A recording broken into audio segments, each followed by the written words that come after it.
Good morning, everyone. So nice to see everybody in the chart. I know I'm a little late today, but it's nice to see everybody. Grandma Nay, welcome to the show. You have a windstorm coming, possible thunderstorms, tornadoes, 60 to 80 mile per hour gusts, sustained 40 miles per hour winds. Oh my goodness, then the snow is melting. Well, I hope you're keeping warm and cozy. This is definitely a really great day to nest and rest if you can with the Taurus moon. Firestarter, good morning to you. You got up 100 mile. Wow. 100 mile per hour winds. Yikes. Yeah, tie everything down. CC Design Stamps. Nice to see you. Good morning, Fran Marie. Yeah, it's cold here in Los Angeles. Let's see what the weather is. I know it's cold, but I'll probably have to put on the the AC, probably by 2, as sometimes is the case. Although, in all fairness to LA, it has been more consistent. Yeah, well, today's very consistent. The high here in Los Angeles will be 55 and the low will be 41. This is freezing cold for Angelinos. And your blood thins. So I'm from Boston, which is obviously really, really cold, but you spend time and you get acclimated. So, Carlin's here. Good morning, Carlin. My hair looks good today. Oh, good. I'm glad. I'm glad. Nice to see you. Hello, Pam. So yeah, we have a little bit of cool stuff to discuss today. We have a Taurus moon, which is really nice. And you can't handle the truth. Jack Nicholson. We're going to talk a little bit about Jack Nicholson and his astrology chart because he is a Taurus whose voice is quite remarkable. And that's probably one of the most memorable things or distinctive things about Jack Nicholson is his voice. And that might be because he's a Taurus, because Taurus rules the voice. So this is a great day to really utilize your voice, maybe sing a song. Good morning, Mom E. Nice to see you. So we have the waxing moon today. So it's all about bringing new things into your life. Before our full moon that we have on Saturday, that's a big deal. And plus, of course, the sun is going to cross the galactic axis later on this week as well. So it's all about a new story that you want to create for your life. Good morning, Raquel. Nice to see you. So in creating this new story, under this Taurus moon, what we might want to do is look at our values and to really check in. I know some people who actually do a value check every single week, which I think is a lot, but it's good to determine, okay, this matters to me most. You can go online and be like, list of values, and then just pull out, your top 10, top 5 values, because when you live life in accordance to your values, you feel valuable, you have a valuable life. Value fulfillment leads to happiness. So keep that in mind. Additionally, it is Mercury's day today, so expect a lot of communications. Obviously, on this morning, astrology today, we have a lot of communications with so many people here. Thank you again for everybody joining me. And as we said, it's a Taurus moon, so you want to use the Taurus moon for activities that yield solid results, financial matters, nesting and resting, especially since you have those winds, some of you, enjoying your body, music, and food. Taurus loves food. They love their senses. Oh, interesting. It's a gorgeous day in Sarasota. All right, rub it in, gay stranger ally. We'll handle that. Maybe we'll go to Florida. But yeah, I wanted to talk a little bit about Jack Nicholson's chart. There's a hell of a lot to unpack here. I didn't know what I was getting into when I ran this chart, but I'll give you the Reader's Digest version. First thing that we notice is that he has a Leo rising, which makes a lot of sense, right? Because he's an actor and Leos can be dramatic. They like to dramatize, and he has a Leo rising. So with a Leo rising, because the sun is the ruler of Leo. The sun is the ruler of his chart. Good morning, Common gave you. So the sun, which is the ruler of his chart, is packed in his 10th house, along with Mercury, Uranus, and Venus.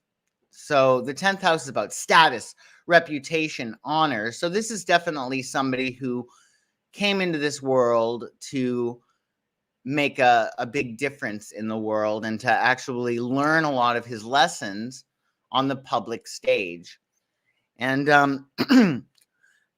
when we think about Jack Nicholson, I don't know his full story, but from what I gathered, there was this deception that was going on when he was born. Something along the lines of his mother was actually his grandmother or something. I don't know the details, but there was some lies. There was some disillusionment when he was born, and clearly he was able to channel that into his work. We do. Oh, yeah, he was creepy. Yeah, I think he was best in The Shining. That's bone chilling.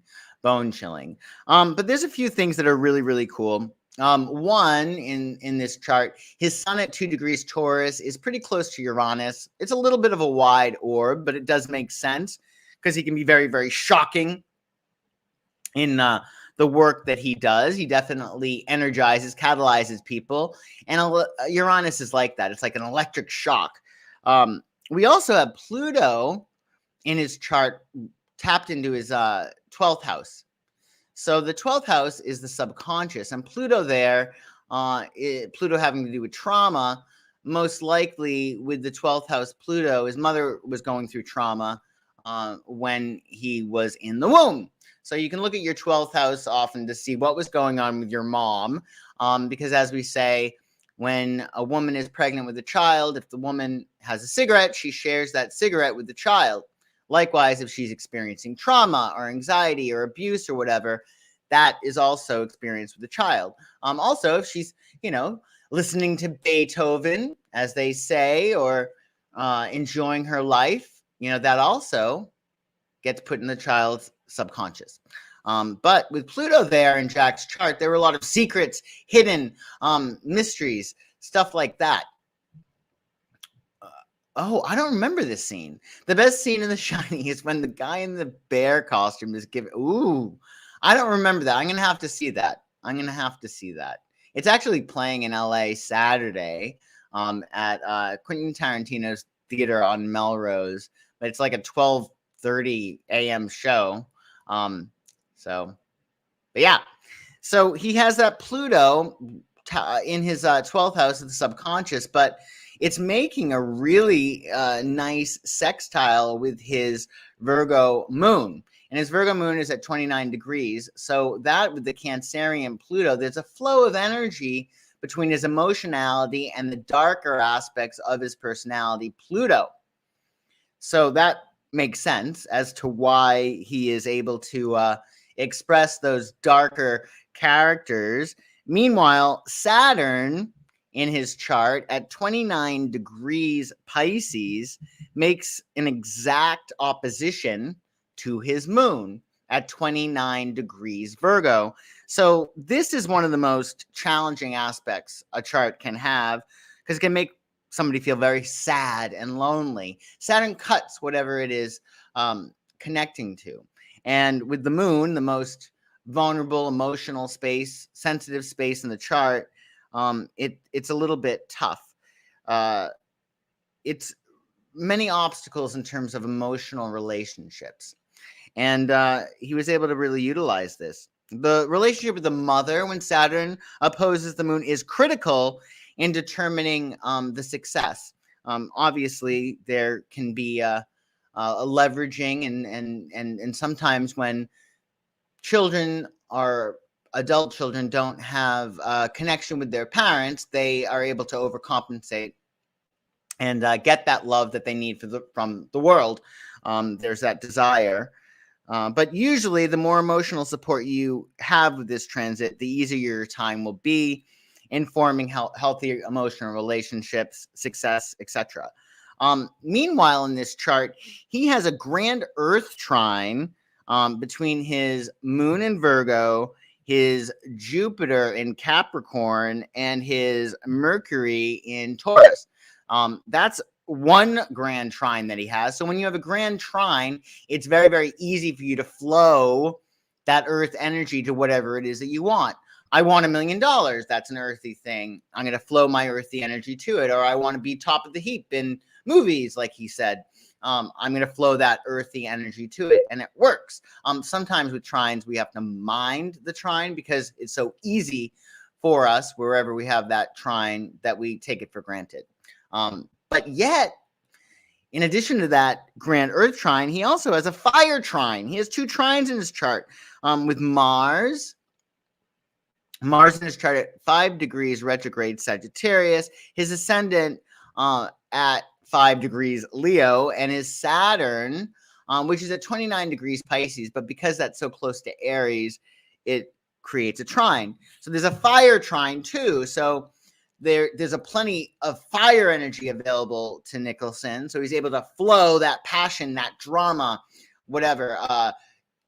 Luckily, he's doing something creative. Otherwise, this could be problematic.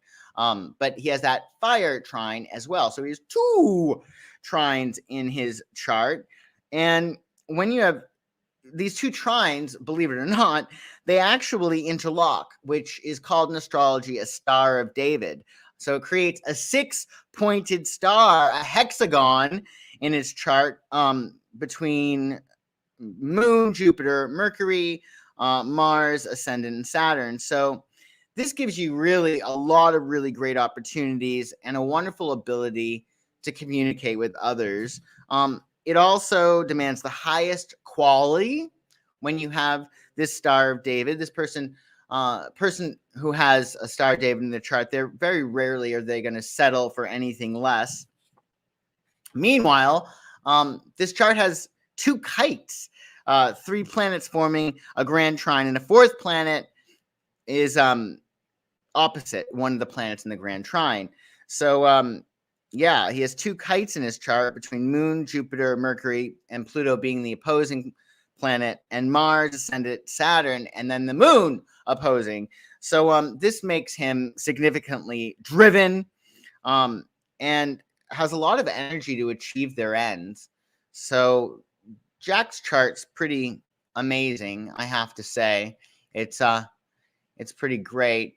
And his destiny with his North Node in the 5th house is creativity, fun, play, children, pleasure, which obviously he does a lot of. What's interesting too is that Venus in Aries, it is retrograde. He also has Mars retrograde, but that Venus in Aries is trining the galactic center in the 10th house, which might make it understandable why he's so famous and successful. So yeah, well, that's Jack's chart. I hope you guys like Jack Nicholson. Do you have a favorite Jack Nicholson film? Hey, Gloria, nice to see you. Mine is The Shining, I think. I didn't actually see A Few Good Men, although that speech is legendary. The you don't know the truth speech. Yeah, my favorite Jack Nicholson is The Shining. I'm trying to think what else he did. Did The Shining. You're actually here. You're actually here. Welcome. Yeah, there's a Shining, A Few Good Men. As Good as It Gets. I saw that in the theater when it came out. You loved him. Oh, that's right. He was in Witches of Eastwick. Forgot about that. Yeah. Very, very cool. Yeah, so that's Jack. Great actor. While we're at it, folks, please like this video and subscribe to my channel if you haven't already. And I also thought it would be really important, how could I forget One Flew Over the Cuckoo's Nest? How could I forget that? That's the best Jack Nicholson film. I take it back. He was better in that than he was in The Shining. He was in Firestarter with Drew Barrymore. I got to see that. I only saw clips. Yeah, Jack Nicholson's great. But because we are in the holiday season, I thought what better way to get into the holiday spirit than to discuss A Very Brady Christmas. Do you remember this? This was an amazing little special they had back in 1988, December 18th, 1988. And I remember being so excited. When I was young, I actually got to watch. I stayed up late and I couldn't believe it. It was this amazing thing before this when they actually had the Brady girls got married. I was like, what is this? Because I watched the Brady Bunch growing up, but I was like, why are we seeing the Bradys in this other context? And that was the Brady girls get married.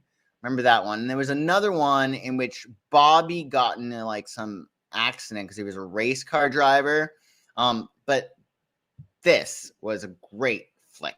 A Very Brady Christmas was amazing. It was extremely successful. In this made-for-TV movie, Mike and Carol are looking forward to spending the Christmas holiday with their 6 adult children and their former housekeeper, Alice. But various issues keep them apart. Every Brady sibling has a set of problems, marital or otherwise. However, their own difficulties are eclipsed when their father is trapped in a collapsed building. For the Bradys to have a happy holiday, it's going to create a Christmas miracle. And I remember this. We did have a Christmas miracle, and Carol, she's saying, "Oh, come all ye faithful." I think it was that one when she's saying that. I know she's saying "Come all ye faithful" in another flick. I don't know, but she got to show off her singing abilities. What was the song I think it was "Oh, come all ye faithful," and they all like sang, and Mike emerged from the building. Pretty sappy, but I would totally try to see this. I did do a little search, and it's really difficult to get to see A Very Brady Christmas. This is Ambi Davis. She was very, very happy to be working again, most likely after this. I think she was a nun. But yeah, it's really difficult to get this. I think you can get it via DVD, but that is not acceptable nowadays because we want, things immediately. At least I do. I want to get it on Amazon Prime and watch it straight away. Otherwise, I'm no longer interested. Other things that were interesting about this flick is that Cindy wasn't Cindy. This was a different Cindy. This is not Susan Olsen by any stretch. This is Jennifer Runyon, who is beautiful, and she was in Charles in Charge and other things in the 80s. But Susan Olsen, our original Cindy, didn't show up for a Very Brady Christmas in 1988. And if you remember correctly, this is going really back, but there was a rumor circulating that she was dead. That she had, I think there was a suicide rumor, or I don't know. I think it was, there was some rumor that she was dead. But she wasn't dead. Apparently, she was on her honeymoon, and she didn't want to cancel it for a Very Brady Christmas, which is blasphemy. Terrible. And what's funny, though, is that Susan Olsen didn't disprove the rumor that she was dead. She kind of let people think that she was dead. And it was only until 1993 that she actually said, "Oh, no, I'm not dead. And I didn't do it because I was on my honeymoon." Anyway, this girl was great. She was a very good Cindy. Jennifer Runyon. Also, in A Very Brady Christmas, that's not Sam. That's not Sam one bit. And I really do hope that at least in the story, Alice knew that it was not Sam, because then it would be a very creepy Brady Christmas. If, Sam was dressing up as, or this guy who was like this imposter, and he was dressing up as Santa Claus to deceive Alice. Now, that would have been a real big turn, right? It would have been much more Silent Night, Deadly Night, which is one of my favorite Christmas movies. I can't lie. It's a really good flick. I thought she was in Rehab. Susan Olsen, not Ambi Davis. Ambi Davis was a nun, I think, which is pretty cool. I mean, the PR people or Susan Olsen said that she was on her honeymoon. So maybe she was in rehab. I guess all the Bradys had, some of them had, various issues. Did anybody read Barry Williams's book, Growing Up Brady? I think I bought it, but I never got a chance to read it. But a lot of dish in that, if you're interested. So maybe she was in rehab. I don't know. But that's her story. She's on her honeymoon and she's sticking to it. But this was not Sam.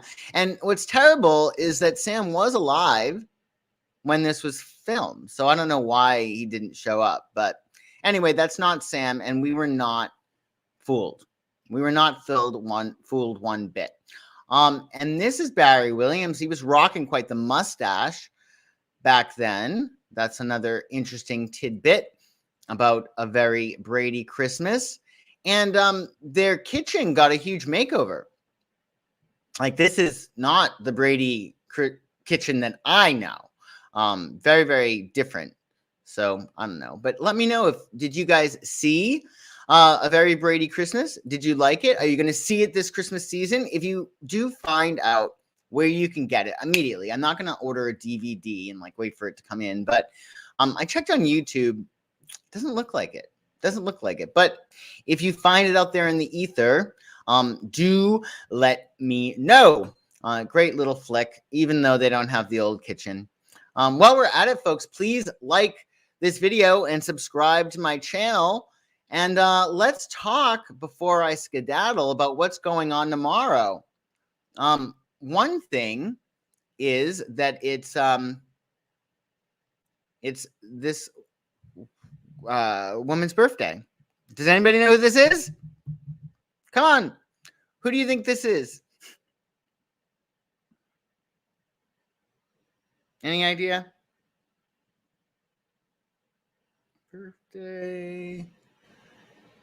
Birthday, December. So it's Jane Austen.